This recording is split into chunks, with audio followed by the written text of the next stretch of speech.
Welcome back to the show, everybody. This is the Shankly Sessions, and this is your player ratings. AC Milan versus Liverpool. Fantastic win for the Reds or the Yellows on the night, as you can see behind me. Fantastic night for all those young lads getting their debuts and stuff like that. I thought even in the team, I thought Neko was brilliant on the night. I thought Smiskus was absolutely brilliant on night. Tyler Morton in the middle of the park looked like he belonged there big time. And these were stepping in. This was a big game against AC Milan at the San Siro, albeit finishing out the group and we had already won it, but we wanted to get the 100% and lay down a marker going into the knockout stages. And AC Milan are top of Serie A, so it was going to present quite a challenge. They still had a chance to qualify, of course, if they picked up the win, and Atletico and Porto had a drawn. But that's not the way the evening went, as we well know. Let's get into these ratings. Allison, not much, give him a seven. Not much he could have done really to prevent the Tomori, the opener. Really, the ball just flashed into him. He had to parry it out. Unfortunately, it dropped to Tomori, who put it in the back of the net. But made a huge save against Kessie late on when it could have went 2-2. Um, and I would have expected him to have more to do. And it was his 150th appearance for Liverpool as well, which is absolutely phenomenal for the goalkeeper. But give him a seven. Wasn't really troubled much on the night, and when called upon did well, but unlucky for the Tomori goal. Shame the ball came right through to him. Normally it shouldn't. We should be knocking that out. Neco Williams, um, give him a seven. I thought he was really, really good first half as link up play with Salah. Obviously, Salah constantly went on the ball, just getting smothered and giving no space at all. But I thought his link up play with Neko, I thought he was energised. I thought the link up play was good. I thought Neko at times just gave the ball away at vital times. But again, hasn't had a lot of time in the team and stuff like that. And it was a big step up against AC Milan. But really did well. I thought he stepped up to the challenge and I thought he did well. And it's going to be really important. Also, he was pushed a little bit more forward, if you're saying, in the second half, which may have been an audition, let's say, for when the likes of Salah and that go off to the African Cup of Nations in terms of what a way we might play. But yeah, hats off to Neko. Nat Phillips, what do we say about big Nat Phillips? There he is behind me, absolutely unbelievable. Naldini, unbelievable, absolutely stepped into the role, especially at this level. This is a level he hasn't necessarily operated at, but absolutely embraced it and loved every minute of it. Didn't give Ibrahimovic Zlatan spectator on the night, really, when you think about it. He got nothing at all out of either Nat or Kanate. And that time where he turned those two Milan attackers running into the box, and he just jogged off with the ball. I know Klopp even laughed about it after the game, but Matt Phillips absolutely fantastic. Hard to believe looking at last season where we are now in terms of defenders, isn't it? We are absolutely um, smothered with choices at this stage in terms of combinations and stuff like that. Last night was Nat Phillips and Kanate. Um, and we'll get into talking about Kanate as well. But gave Nat Phillips an 8 on the night. Absolutely brilliant. Also gave Kanate an 8 as well. Didn't look phased at all. This time looked very comfortable. Especially stepping into that Virgil van Dijk role. Anything could have happened, a bit of pressure on him there and stuff like that.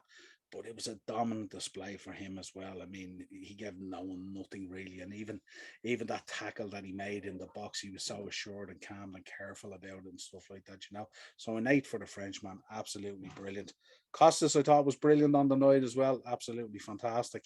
Got into a bit of a war with him. He was certainly one that it looked like Milan were targeting, with him replacing Robbo in the team. Um, I think they gave him a hard time. They tried to torture him there out on the wing at times, but he stood up to everything that Milan had to throw at him. So I gave him a 7 on the night. You know what I mean? But just a steady performance and Costas again. But he's solid and he's strong and he doesn't shirk a tackle and he's quite happy to go into battle with a player up against him and stuff like that. Ox on the night gave him an 8. Absolutely brilliant. I think he's been gone from strength to strength from his time in the team. Since the Brighton game, which he would have been disappointed in. But since that Brighton game, he has started to step up and step up and step up. And I think it's more a running the side injury free and more minutes under his belt. He's getting more and more confident all the time. That one where he ran in the footwork and that ferocious shot that he let off was absolutely brilliant.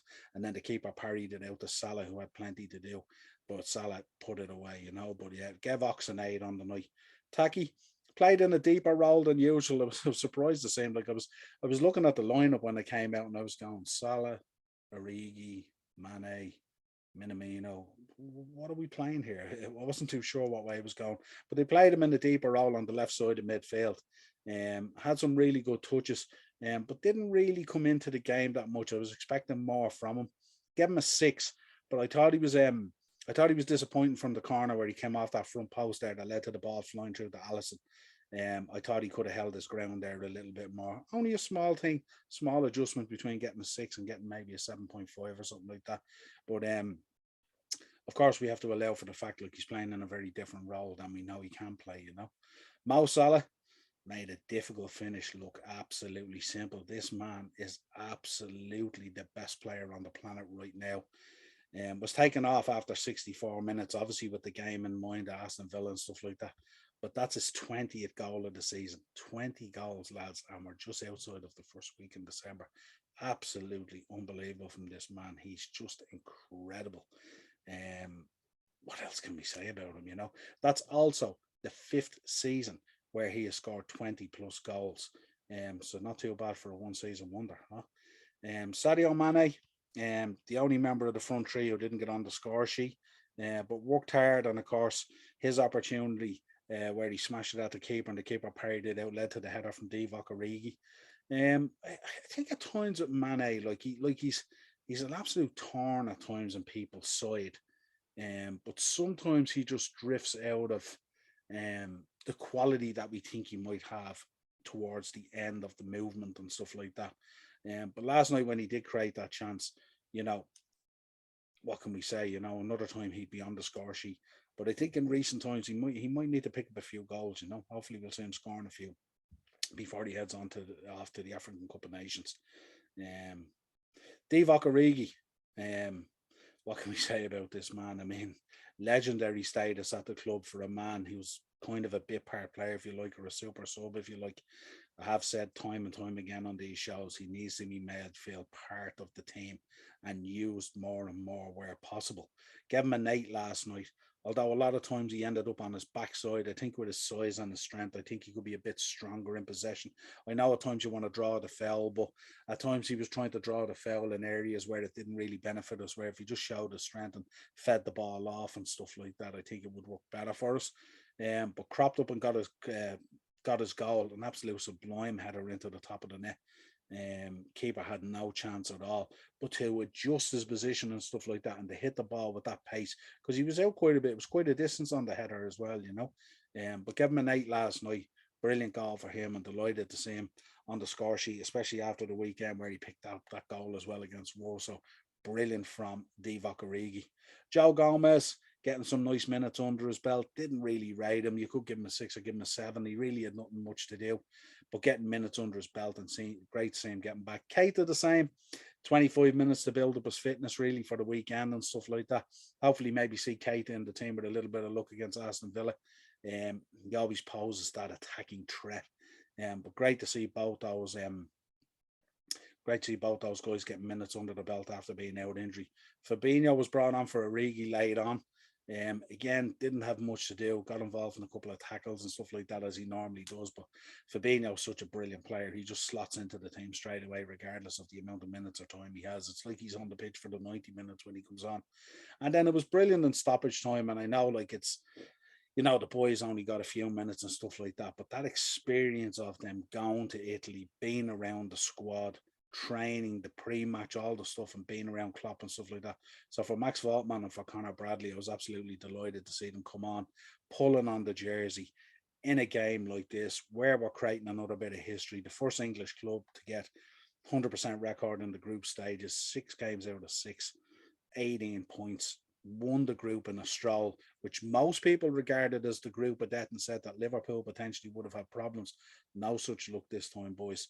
But great to see the 2 young lads coming on, and you could see it in their faces, and they were dying to come on, and like the game was ebbing and flowing in a certain way. There was an injury down, they couldn't come on, and they were anxious to get on, and Klopp was anxious to get them on. You could see him, he was harassing the fourth official, come on, get them on, all this sort of thing. But listen, those 2 boys will have big careers ahead of themselves and plenty of time, and to see them You know, it's mad when you look at the pictures and stuff like that. You know, the two boys, they actually look like the team nearly brought two ball boys on. They look so young and stuff like that. But absolutely brilliant to see them coming on and getting their chance. And also a shout out to obviously Tyler and Neko and all the other younger lads that are in there at the moment around the squad. Absolutely brilliant use of the players by Klopp last night. I definitely expected them to make more changes, and I didn't expect to see both Salah and Mane. But it just goes to show that when you're laying down a marker and you want to keep these guys winning and in good form, these are the games that you keep them in. Brilliant performance by the Reds. Brilliant performance all round. And we roll on to Saturday now for the visit of Stevie G with Aston Villa. Thanks for tuning in, folks. Let us know your ratings if you want down in the comments.